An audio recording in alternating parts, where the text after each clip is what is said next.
Welcome to the Social Engineer Podcast, episode 241, The Doctor is In series. I am Chris Hadnaghi, CEO and founder of Social Engineer LLC, the Innocent Lines Foundation, and the Institute for Social Engineering. And we've been doing this podcast since way back in 2009. And wow, that was funny. The cat is not part of the show, but the Doctor is, and that's why it is The Doctor is In series. So joining me as my trusty co-host is none other than Dr. Abbie. Dr. Abbie, thanks for being here. Thanks for having me, Chris. I'm Dr. Abbie Maroño. I'm the director. Thanks for having me on the podcast that I co-host. Yeah. I'm Dr. Abbie Maroño. You sure? I'm the Director of Education at Social Engineer. I think so. Yeah. I'm Director of Education at Social Engineer. I have a PhD in psychology and behavioral analysis, and I'm a nonverbal communication expert, trust and psychological mechanisms underpinning human decision making. As always, this episode is sponsored by our company, Social Engineer. If you are looking for any type of social engineering managed services, you should head on over to our website, social-engineer.com, and check out the things that we are doing. I am sure everyone listening has heard about the recent MGM breach. That was a 10-minute phone call using vishing. And a lot of people have been wondering, what can they do to possibly stay protected from the threat of vishing? Now we're seeing that as a massive increase in an attack vector. And people are experiencing this not only on a personal level at your home, but in companies around the globe. So if you're wondering, how can you keep your people and your company safe from this threat? We can help out. Go over to social-engineer.com, check out our managed vishing services, contact us, and we'll be happy to talk to you about how we help companies around the globe stay safe from this threat, as well as many other things in our 2024 training schedule. What I'm really excited about next month will be our very first nonverbal 2-day course with Dr. Abbie. She'll be conducting that virtually. So if you're interested in attending, get signed up now. You can go to the website and find the link for the nonverbal course with Dr. Abbie next month. So head on over there and check it out. If you like the topic of social engineering, I invite you to join our Slack channel. Really excited about what's going on in there. We have so many people each and every day. There's a couple thousand people in there talking about social engineering from all aspects. And we have legal, family-friendly chats. So if you're interested in that, or if you're looking to change employment in the InfoSec community, come on in, because we've had 10 or so people find jobs now because they come in and post. Companies say, we're looking, or people who are looking come in and say, I'm looking for a new job. And we've had some great connections happen in there. If you can't find the link, just hit up Abbie or I on LinkedIn. We'll be more than happy to get you the Slack link there. I want to invite everyone also to go visit innocentlivesfoundation.org. If you're not familiar with that foundation over there, both Abbie and I volunteer for that. We started that organization 6 years ago, and our mission is to help law enforcement track and geolocate people who traffic children and create child abuse material. I'm so proud of the work that's being done over there. We're over 500 cases now where we're able to help law enforcement locate people who are hurting kids. If you're interested in information, how you can talk to your kids about the threats out there, it's on the website, or you can reach out and find out how you can help us either by donating your time or money. And you can find all that on innocentlivesfoundation.org.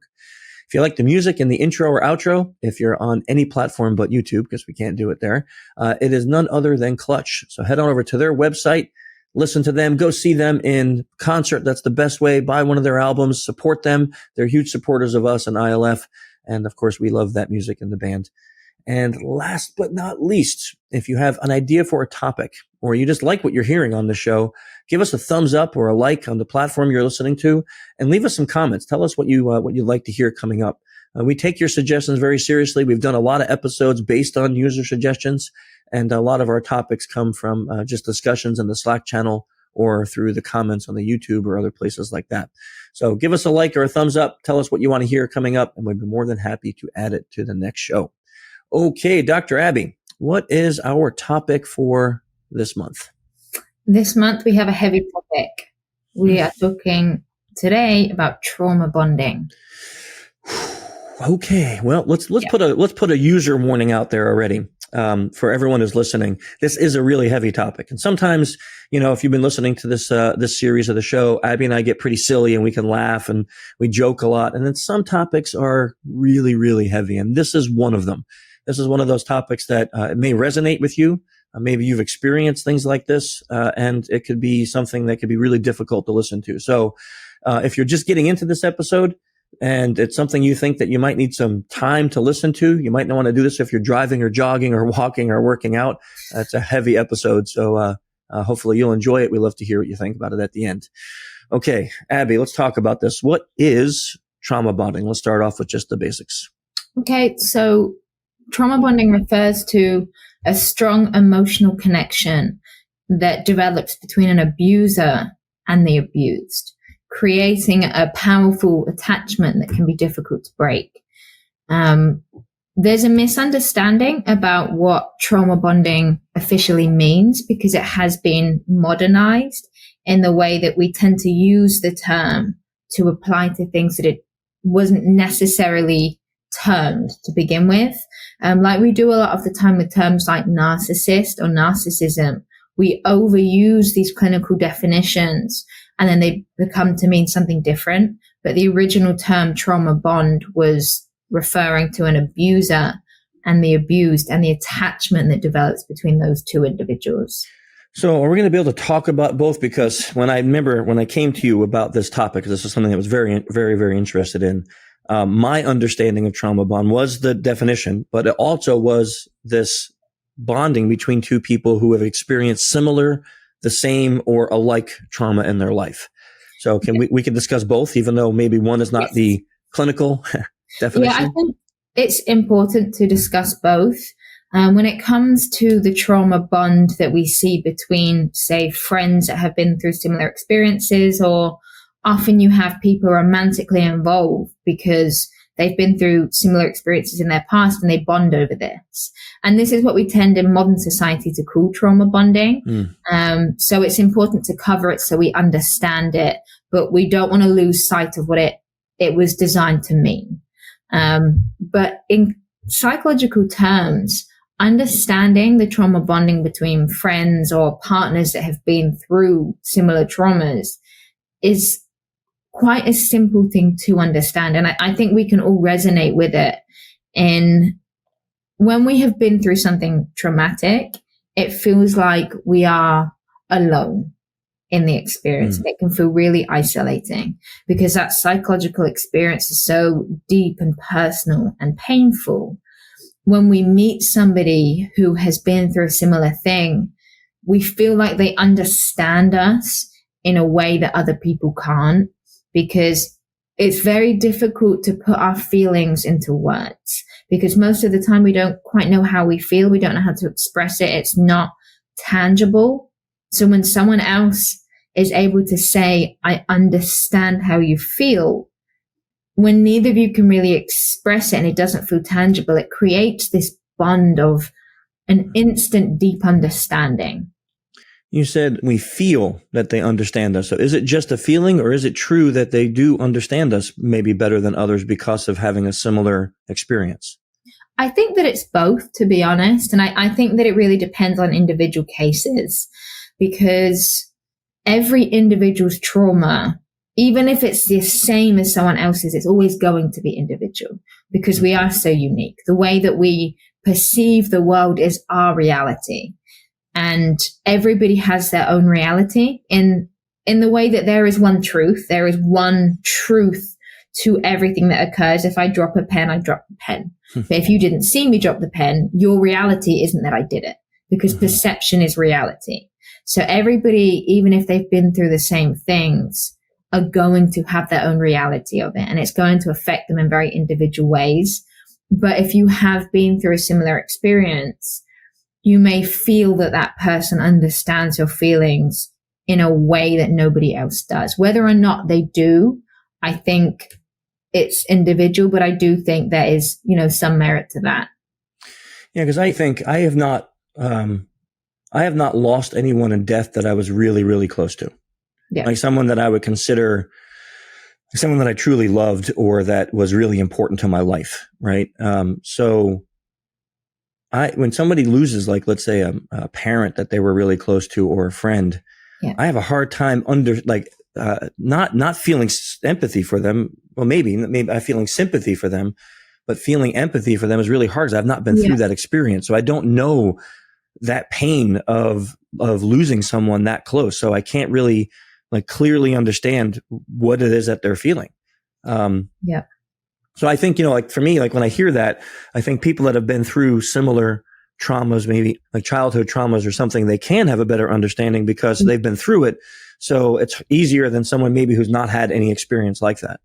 Yeah. So there's a friend I have from back home, and we don't get to speak often, but her relationship with her dad was very strong. She had this unbelievable bond between her and her dad.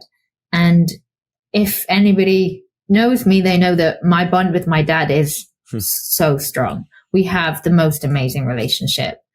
And I almost lost my dad a few years ago. And it was something that I witnessed, and something that still is difficult to process. And she lost her dad. Mm-hmm. And even though I didn't lose mine, thank goodness, I had the same fear of doing it. And for a moment, for a long time, it was very touch and go. Yeah. So when I speak to her, even though I still have my dad, I can understand her pain. Mm-hmm. And I feel like that bond between us is so much stronger because I can understand the way that her life would have shattered. Because even the thought of losing my dad would have done the same to me. And it did for a long time. So we have this bond because I understand that feeling. And I think if it was losing a sibling or losing a friend, we wouldn't have the same bond because I wouldn't get it to the same degree. Yeah. And that makes a lot of sense. Because I think it's about that emotional connection, right? Yeah. And you experience that emotion where like I'm the complete opposite. I had no relationship with both of my parents and they both died in the last 12 months. And it did nothing for me, right? So I can't like you saying that, I don't even understand the feeling for that because for me, it was a completely different experience when both of my parents died. It was just like, okay, well, that happened. It's like reading something on the news. You're just, okay, well, that happened. I think it's like when people talk about their relationship with their kids, I'm not a parent. I can't understand that kind of love. I can understand the strength of love because my dad and I, like I said, we have this love and this bond that for me feels like there could be no love stronger in the world. You're like, this is the strongest thing ever that exists. Yeah. Because it feels that way to you. When people talk about their relationship with their children, like one of our employees, Amanda, is obviously the most amazing parent. Yeah. She just is amazing. But when she talks about her relationship with her kids, she glows and it's wonderful to see, but I can't understand it. Yep. And if anyone has lost a kid, I could imagine the pain, but I couldn't relate to them and I couldn't bond with them or help them and support them in the same way because it's an alien pain to me because I couldn't put myself in their position in the same way. Yeah, that makes a lot of sense. So I think that when we're talking about this type of trauma bonding, then it has a lot to do with, correct me if I'm wrong, it's empathy, not sympathy, right? It's kind of both. So sympathy is, I feel sorry for you, whereas empathy is, I feel your pain. Yeah. And you don't even have to feel it in the same degree as them, but it's like you hurt, so I hurt. When you feel sympathy for someone, it's not you hurt, I hurt, it's you hurt, so I want to take your pain away. I wish you didn't hurt. But again, tell me if I'm thinking of this wrong. To me, empathy feels like for me to have it, I have to understand that emotion that you have. So if in the case of you with your dad, my relationship with my dad was so different that if you did lose your dad, I would be sorry for you because you're my friend and I care for you, but I wouldn't be able to understand that loss of feeling that you have. So that's a really good point. There's different types of empathy. So affective empathy really is that I feel it. Cognitive empathy is I might not feel it to the same degree. However, I still feel pain for you because I understand how much pain you're in. So you can understand how much pain they're in to a degree, but you also think to yourself, I hurt and I don't understand this pain, but I still feel pain for you. So it's not the same, but you can still, like, if I said to you, Chris, I'm really sick, there's something wrong with me, you would feel empathy for my dad. You wouldn't feel his pain to the same degree, but you could understand it. You could think about your relationship with your daughter and feel it. You wouldn't feel the same empathy for him, but you could still feel empathy.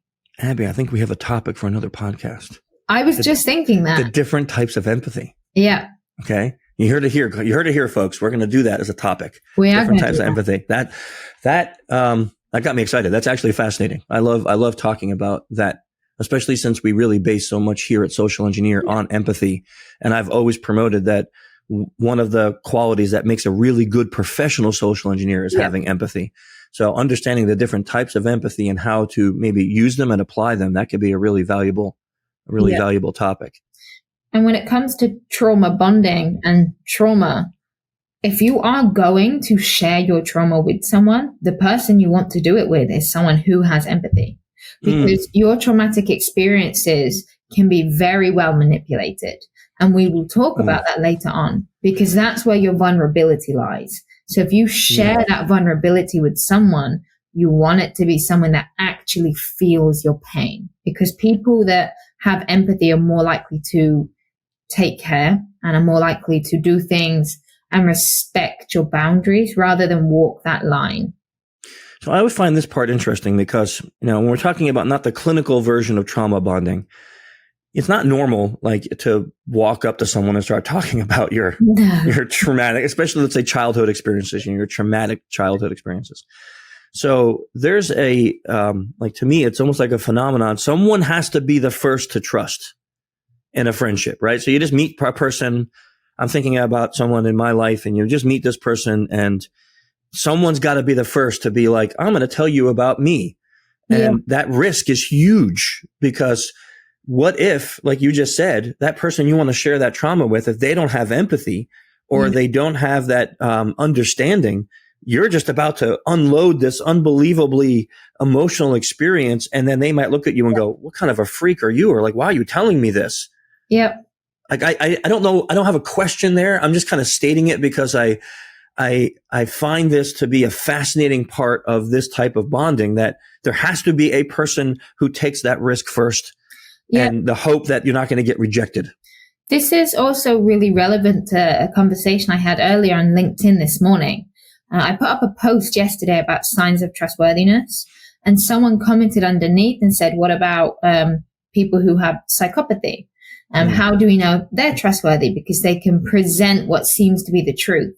And I said, well, we know they're not, because they're likely to exploit. And trust itself is all about vulnerability. There's no one consensus on exactly what trust is, but the general consensus is that trust is about being vulnerable, and there's a safety in being vulnerable, that the other person won't exploit that vulnerability. Hear what you've just said. And when it comes to trauma, when we share our traumas, it is all about this trust. Because it's that really deep, vulnerable part of us. It's the most vulnerable part of us, our traumas. And we have to feel safe to share that with someone. So there is a huge risk involved. But when it comes to creating these bonds, often it occurs because they happen together. So people will observe something together. For example, firefighters, they go through traumas in their jobs. And this trauma bond between them can be a really positive thing, because it allows them to have a sense of community. First responders, police officers, people who work in the ambulance service, they don't need to have that, I'm risking my vulnerability and you're not, because everybody shares it together.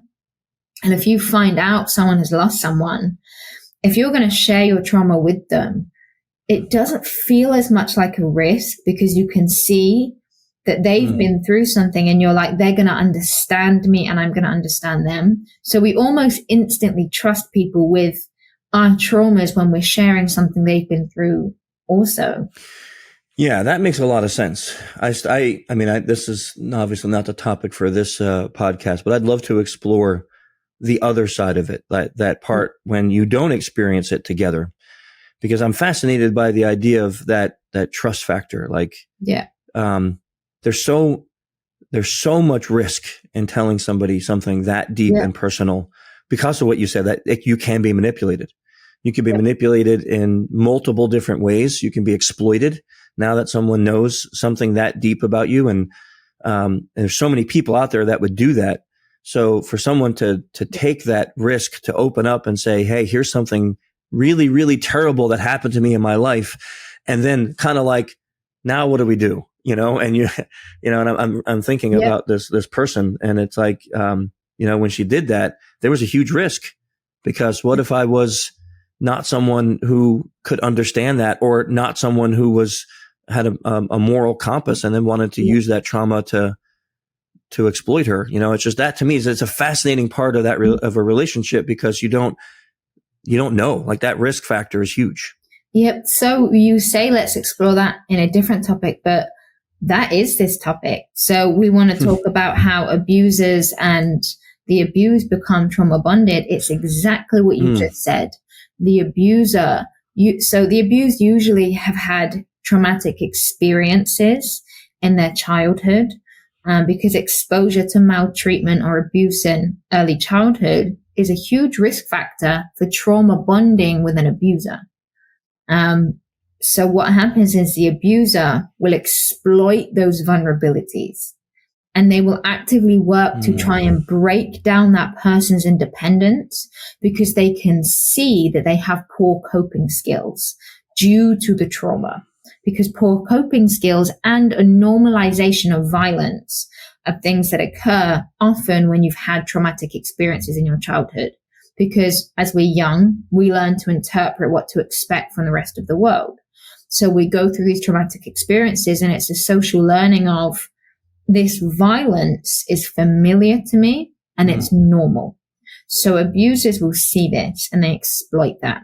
And also traumas in early life, in early childhood, they lead to low self-esteem. More often than not, they lead to, often people will isolate as their way of coping, and these things can be exploited. And then survivors are often mistreated by the abusers. For example, survivors of early maltreatment often turn to drugs or alcohol. Abusers can use that as another way of manipulating them, because they see this risk factor. And now what they can do is have, not only am I going to control you through these psychological risk factors, I'm now going to use your addiction or your poor coping mechanisms as another means of control. And that's often how the relationship between the abuser and the abused becomes trauma bonded, through this manipulation. Yeah, that makes a lot of sense, because if you're, I guess it is a topic for this podcast, because, I was thinking of it like, in the relationship, I was thinking like, neither of us are manipulative or want to abuse the other person. So it's not thinking of it that way. Like, when somebody would tell you or shares that, you're not like thinking, wow, how can I use this to get what I want or whatever, but yeah, from an abusive standpoint, I can understand that, because if you saw someone with that kind of low self-esteem, you would know that you can control that person, and exactly how to do it. Right. So does that still involve the trust factor? Like in an abusive relationship, how am I trying to word this? Like, the person still has to know that there was that trauma, so they know they can manipulate that person.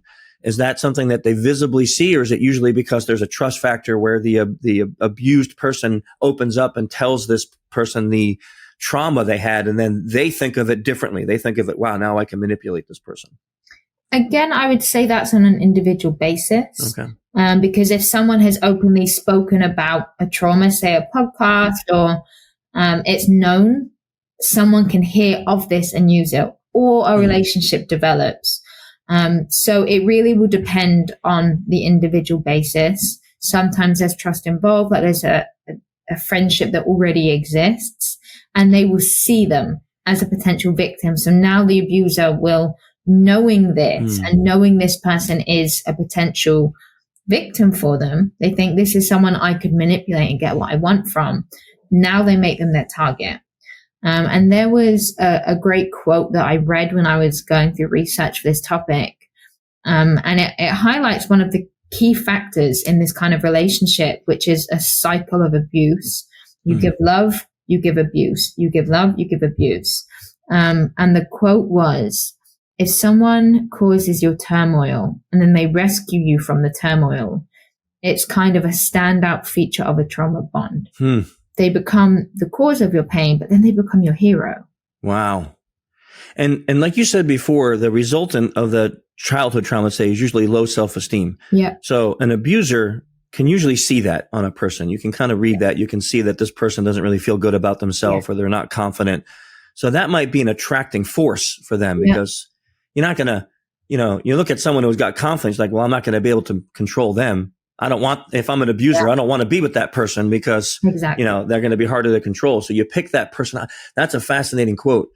They create the turmoil, then save you from it. Yeah. Wow. That sounds so horribly manipulative.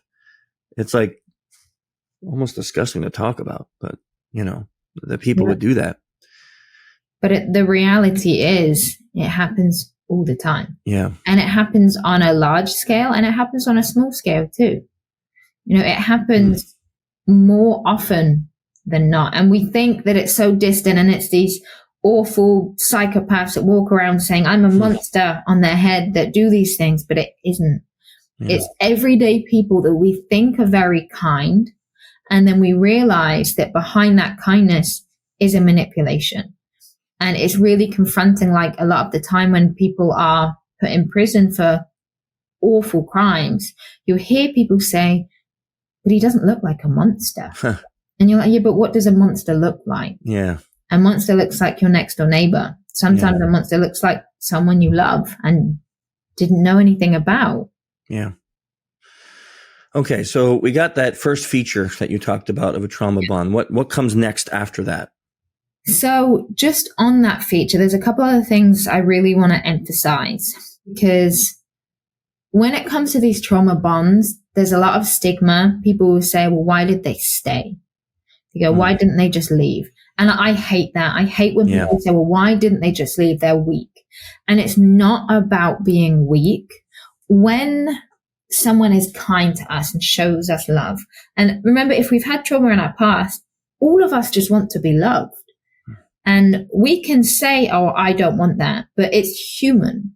If you don't crave to be loved, then you are a psychopath, because it is a natural feature of the human brain to want closeness, to want to be loved. You may not want it in the same way as other people, but everybody wants to be loved. So it feels good to be loved. And when someone shows us affection and shows us love in the way that we want it, hormones are released. Now, the abuser will often give apologies or gifts or affection or find out what it is you want, and they will give you that thing. And that releases dopamine and oxytocin.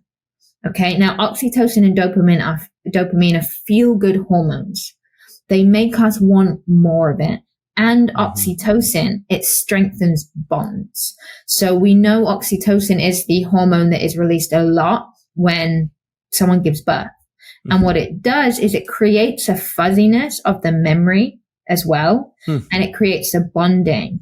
And we do this in childbirth naturally. It's not something we think, I can't wait to release oxytocin. It just is released. It's just a biological side effect. And there's the belief that it does this so we kind of forget about the pain of childbirth and it helps us bond through that pain.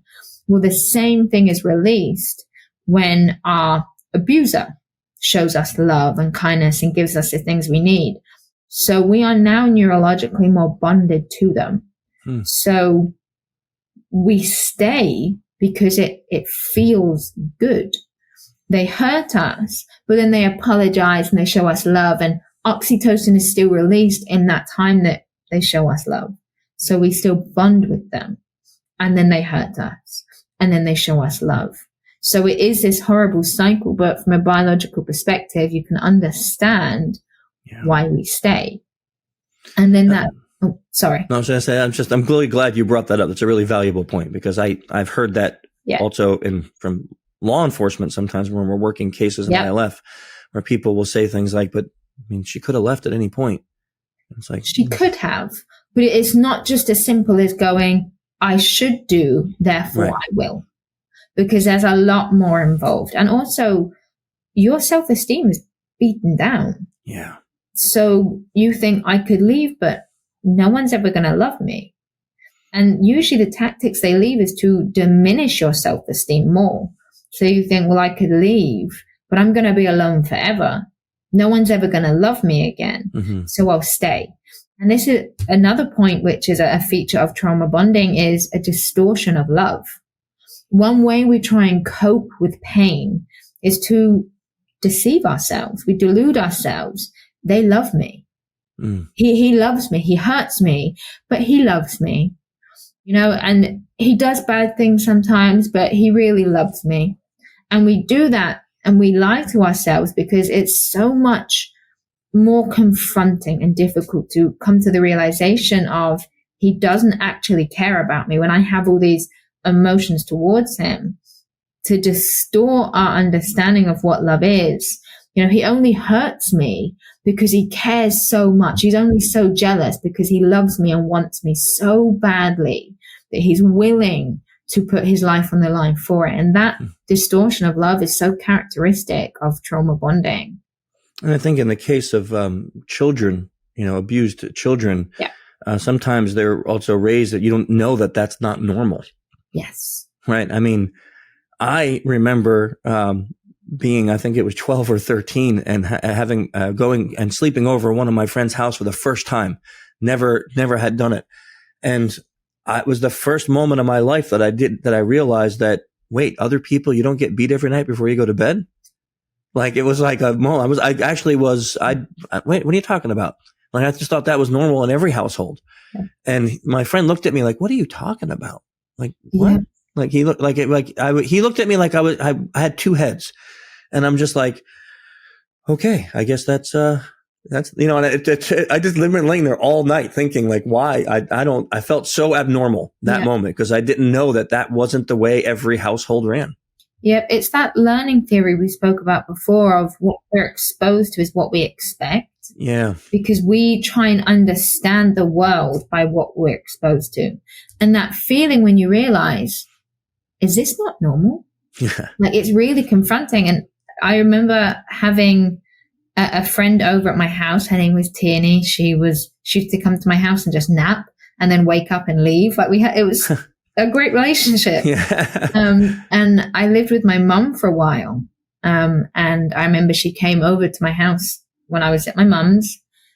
And my mum used to just kind of yell and insult and degrade for not really much reason. And I remember one time she was really angry about a teapot. I wasn't allowed to bring anything that belonged in her house to my dad's house because it was her. Even if it was mine, like if she brought me food, I couldn't eat it outside of her house because it was hers. And I remember I'd asked to bring my teapot that was a birthday present to my dad's house. She was so angry about the thought of it. She came into my room and was just degrading me. And I was like, okay. And she'd degrade and then she'd leave. And then it'd be like, 1, 2, 3. She'd come back and do more. She'd leave and you're like, 1, 2, 3. She'll come back. And it was just kind of, you just kind of sit back and wait for the verbal abuse to keep coming. And I had my friend sat with me. And when my mum finally stopped yelling and insulting and swearing, my friend was traumatized. And she was like, I've never heard another human being speak to another human being in that way, let alone a parent to a child. And you're like, this is normal. Yeah. This is every day. This is so normal. And it's that moment of, maybe this isn't supposed to happen. Yeah. That you realize, am I just exposed and familiar to this thing that other people aren't? And it really kind of like shatters your reality.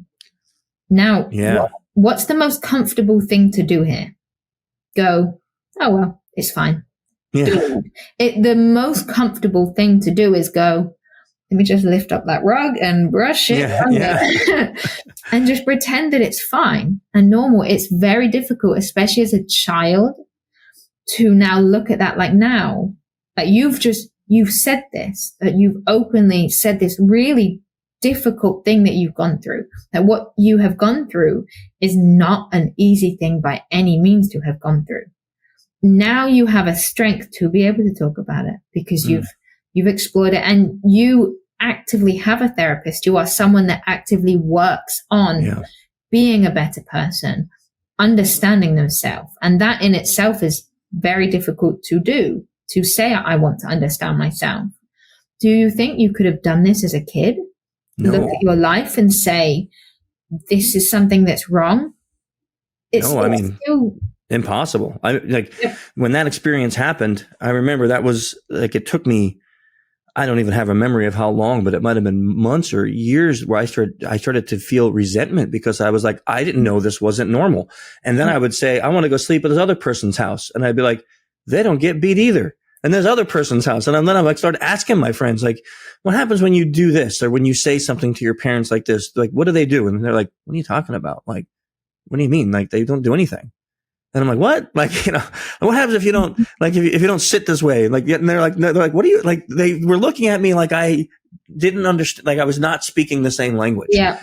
And it was this exploration as a kid that's when I realized, oh, this is not the way it's supposed to be. But I didn't start analyzing that with a therapist until I was like 16. Yeah. 16 or 17. Then I wasn't even trying to fix myself. I was trying to, not hurt myself and other people. That was it. So it wasn't until way later when you start to realize like, oh, this, not only is this not normal, but it's like how it affects the rest of your life. Because like you said, if you don't start analyzing that, one of the things that my first therapist helped me with is that if you don't get a control of this, you're going to pick the wrong person to be with, right? You're going to pick a person that is like not going to be the right one for you. And you may pick someone who's just like them. And that scared the daylights out of me. Yeah. Man, it scared daylights. This is what you see. You see a cycle of abuse, not just within the relationship, but when people do finally get the strength to leave, you think, thank goodness they've left. And then they get into another one. Yeah. And it is because it's all they know. And there's also a yearning for intensity too. So when you think that love is a rush, and again, we talk about this rush of chemicals, they hurt, they bring you down, but they bring you up. And because you were down, it's like a coffee hit. You get really, really high, not high, but you get like an energy hit. And then it drops really low. So each time you have more caffeine, you need a little bit more just to bring you normal. Yeah. They bring you really low. And then they give you this high. And it's this really intense high. And often it's met through sex. That is often the intensity of the chemicals and the feelings. And they use that as a manipulation. Now, when you go into a relationship that's healthy, you think, this is pleasant, but it's not intense and it feels less real especially because what we see on like Disney, we see this love and we see like, I'm obsessed with Titanic and you think, she didn't get on the boat. She risked her life and she loves him. And it's like, that's real love. I want love like that. That isn't healthy love. It's intense and it's passionate and it's lust.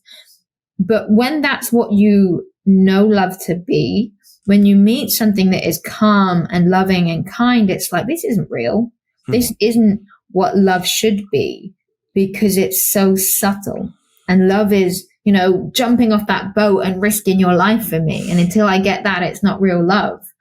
So you can understand if they do see a healthy relationship, they don't, one, know how to be in it.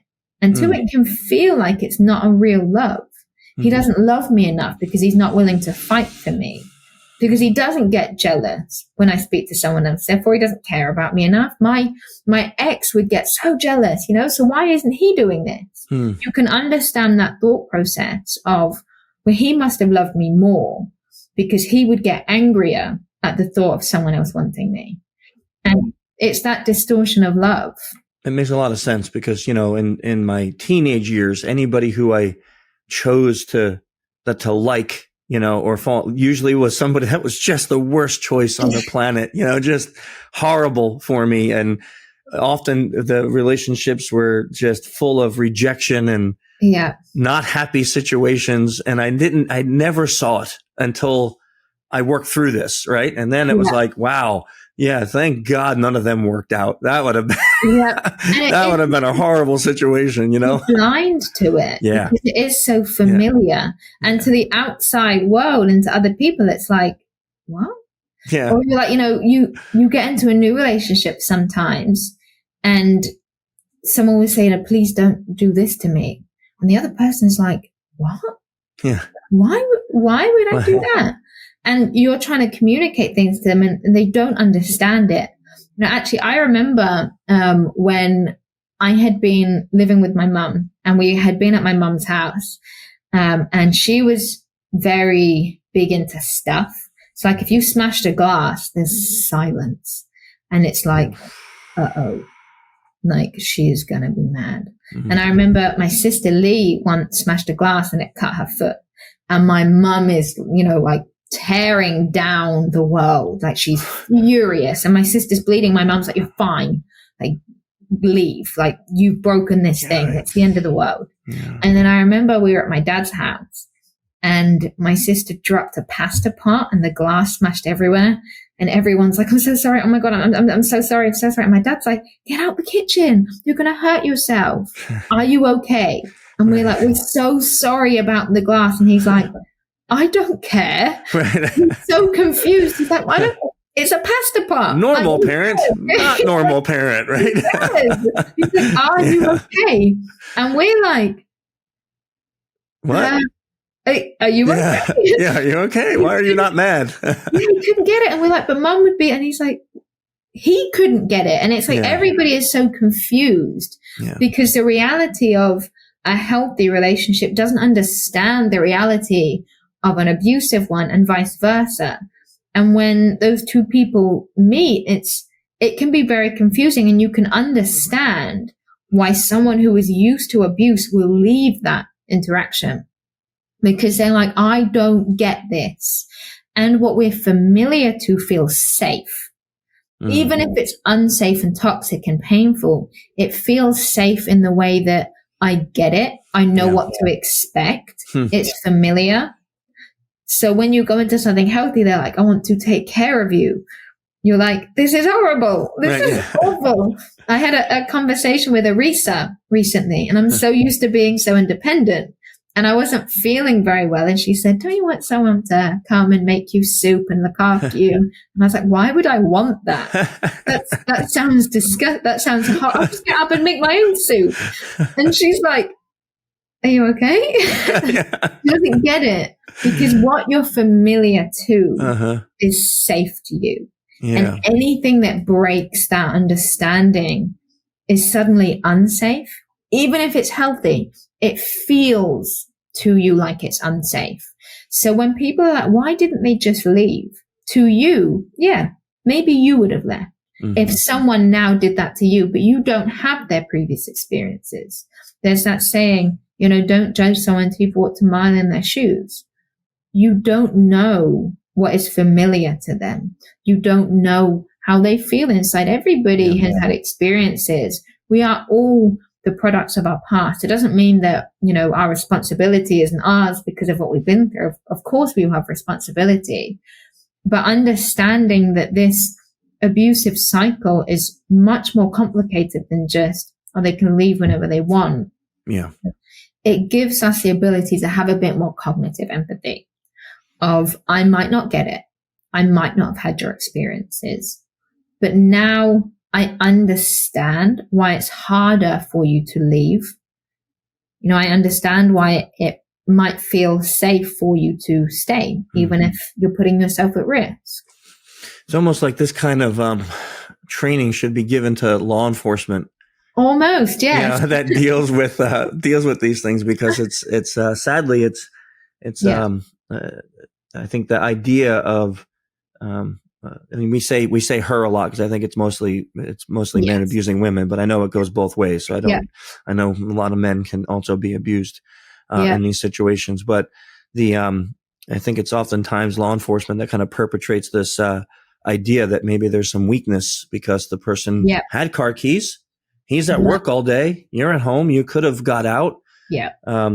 But I think understanding this from a psychological perspective helps to see that, yes, maybe on the physical plane, they could have walked out that door, but psychologically there was a lock.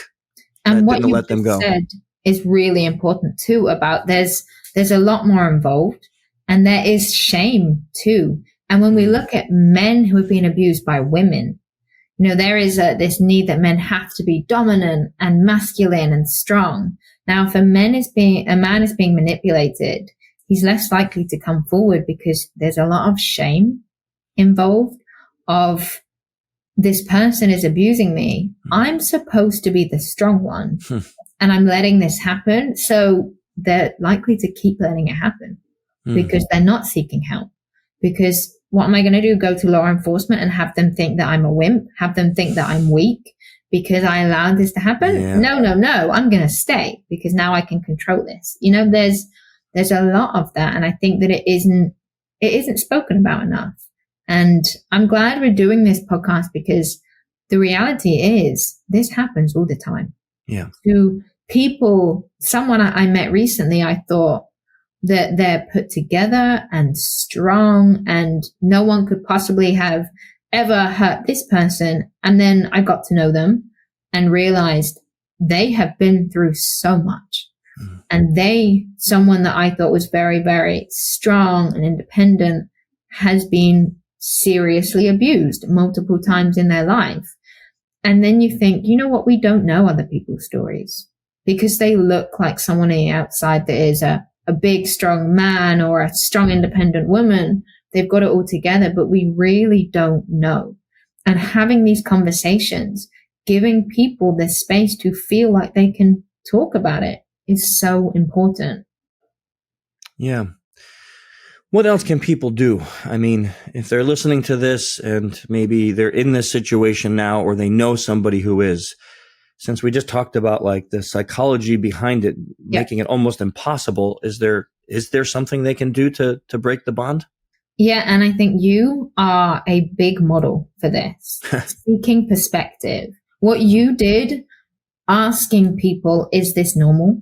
Like going and speaking to other people and say, this is my reality. Is this yours? That is so powerful. That's something that is very difficult to do because when you start to be confronted with the reality, I could bury my head in the sand or I could seek out the truth. And seeking perspective and asking friends and loved ones, not someone who is connected to the abuser because they are likely to try and maintain the abuse. Someone who has a different perspective that cares about you, or professional help, asking for perspective. That is really powerful because it can be confronting, but sometimes that's exactly what we need. And you can get your own perspective too of keeping a journal, keeping a journal of the things that happen. Sometimes when we go back to it and reread our own words, it's very confronting. But keeping a journal is also a good idea because it's evidence. So you can write down in the moment what's happened and how you feel, and later come back to it as evidence or at least a reminder of what has happened.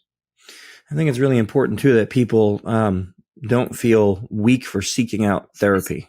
Yeah. Right. Because I think for me personally, I wouldn't have been able to ever get past any of it if it wasn't for having some really amazing therapists in my life, and still having them. So if it wasn't, and it's not weakness to me. It doesn't look like weakness. That looks like strength to say, I need help. And can you help me? I was thinking before we end, in the other version, so not the abused and abuser version of trauma bonding, but in the one that we spoke about first, is there a negative side to that? Yes. So when you bond with someone because of trauma, because the bond is so strong, because they understand me, now I finally have a connection with someone who gets this pain I've been through. It can be great, like we said, firefighters to have someone to go to. But if that person isn't a kind person, if that person isn't someone that actually cares about you, maybe they're not abusing you, but they have no positive intent towards you, they're also potentially a toxic person in their own right.